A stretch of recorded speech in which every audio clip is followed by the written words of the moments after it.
Hey, what's going on, everybody? Today we're going to be looking at this here. Artists who make their own headphones.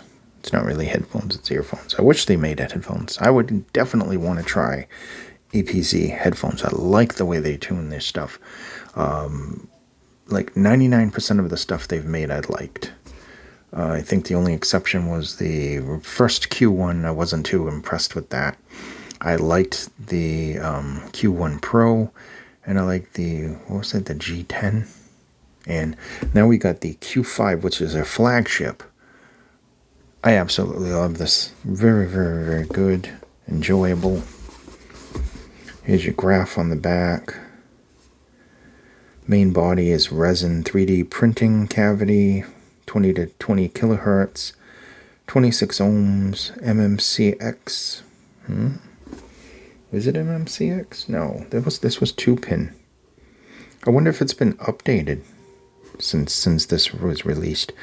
10mm carbon nanotube dynamic driver, 109 decibels of sensitivity, 3.5mm plug, 4-core, single crystal copper silver plated wire, 3D printed acoustic cavity, patented unit, which is very similar to another patented unit. And you just open this box, and then inside here you have your case and your different tips that come with it. And here's the unit itself. Here's the nice case that it comes with. Decent case. You get these chips right here. And here's the various chips that are with it. Decent case. It reminds me of SimGuard, I think, has a case like that. Looking at the units themselves, very handsome with the gold design. And these, it's all matching, even the ear things, which I'm going to see, I'm pretty sure. Wow, those are on there good. They actually came on the unit. Probably, oh, it is MMCX, okay. I think I'm getting it confused with the, whatchamacallit, the Alba. So there you go, there's your look at these. Very, very nice. I love this round here. And just for comparison's sake, it does look similar, but not really. It's a little different, and I'll get into the differences. Here's the Alba. As you can see, this is actually made out of like a, I don't know, some kind of ceramic. The hole is smaller in the middle of the circle. As you can see there, a little bit different shape overall.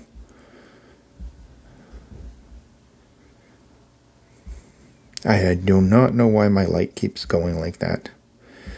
It keeps going dimmer and dimmer. I hope the power's not going to go out. But there isn't much of a difference between these. They do look similar, mainly because of the color and the and that thing in the middle. But this one is made out of 3D printing, and this one is made out of like a ceramic. I know because I actually dropped it on the floor, and I was like, oh shoot, I hope it doesn't break. So that's basically the differences between these. Sound-wise, they're actually similar but different in a lot of ways. I'm just going to put those away for now. These are very, very good. Both of those units have very good bass. These are no exception. See, MMCX is going to give you a little issue. There's a little clip right there. You know, the MMCX you have to be very careful with. I know it can spin, and you don't have to worry, you know, about the positioning and everything with the 2-pin. But MMCX can also, that little pin inside can get jammed, bend, and then they're no good anymore.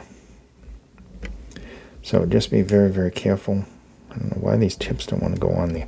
These are different, are not included, these chips. I was just trying these out on this today. So All right, let's get into it. We have the 10mm carbon nano dynamic driver system, MMCX, 25 ohms, 109 decibels, 20 to 20 kilohertz frequency response, and a resin shell. So it is a little bit lighter than the Albia. Overall, decent accessories. Has a nice kind of bright V-shaped tuning to it. So that's really, really good. I think that it's a little bit brighter than the warmer Maze, which looks similar. And that's basically the differences. They're similar. They both have good bass. They both are kind of V-shapes. They both have good vocals and everything. And then they go in different directions. One has bass that has a nice width to it, but it's punchy and it's forward. The other one is more of a wide bass, like sitting in front of a stereo. Did try a variety, including those Dunu tips, the ones that look like little barrels or something. Tried all kinds of different tips on either one of these. It's going back and forth. I'm gonna find my notes here. So, bass-wise, very, very good bass. Mids, neutral, kind of on the brighter side for the mid-range. Nice highs. Cable is decent. It's a little on the thinner side. Build quality looks really, really, really nice. Like much more expensive than they should be. I think these are around maybe 45 when I got them or something, which is a big difference between the other ones we just showed that are like 160.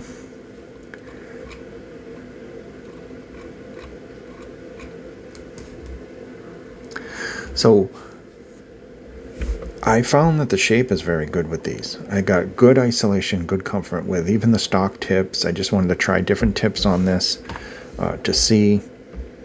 Overall, very, very good. The low frequencies have very, very nice kind of deep bass. It's punchy. It's not as wide as some of the other basses, and definitely not as deep.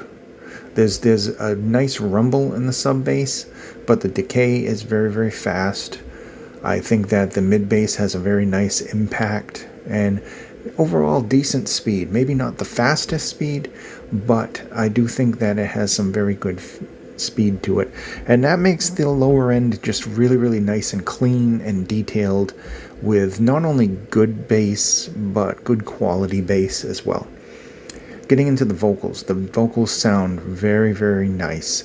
They're natural. I think that the lower ones have somewhat of a little warmth to them, but overall I think that it's mostly brighter mids.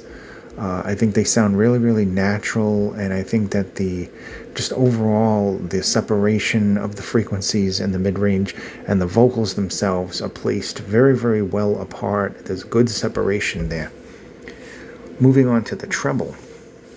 The treble is nice. There's a very nice kind of energy there to the treble. There's air and there's some sparkle. It doesn't overdo it. It doesn't extend over what it should be extending, or at least for me.